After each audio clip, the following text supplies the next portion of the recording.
একটা ছেলে নামাজ পড়ে প্রতিদিন মোনাজাতে একটা মেয়েকে চাইতো। সে প্রতিদিন নামাজ পড়ে সেই একটা মেয়েকেই চাইতো, কিন্তু হঠাৎ করে দেখা গেল সেই মেয়েটার বিয়ে হয়ে গেল এবং সেই ছেলেটা আবার নামাজ পড়ে আল্লাহর কাছে বলে, হে আল্লাহ, আমি তোমার কাছে একটা জিনিস চেয়েছিলাম, সেই জিনিসটা তুমি আমাকে দিলা না।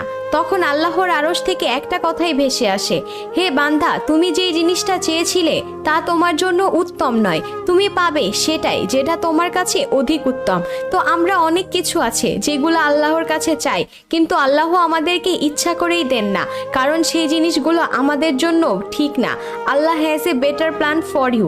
পাওয়া না পাওয়ার আশা বাদ দিয়ে যেটুকু পেয়েছেন সেটুকু নিয়ে সন্তুষ্ট থাকুন, কারণ আল্লাহ আমাদের জন্য সেটাই বরাদ্দ করে রেখেছে যেটা আমাদের জন্য অধিক ভালো। তো অনেকে বলে যে আমরা এই জিনিসটা অনেক চাইছি, কেন পাইনি? কারণ সেই জিনিসটা হয়তো আপনার কোনো না কোনো ক্ষতি করতো, বা সেটা আপনার জন্য ঠিক না, তাই আপনি সেই জিনিসটা পাননি। তো যেটা পাবেন না সেটা নিয়ে সবসময় শুকরিয়া আদায় করবেন, কারণ সেই জিনিসটা আপনার কাছে কতটা ভয়ঙ্কর এই জিনিসটা আপনি আল্লাহর কাছে চেয়েও পাননি।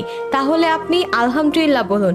যা কিছু আছে, আপনি যে অবস্থানে আছে সেই অবস্থানে থেকে আলহামদুলিল্লাহ বলুন।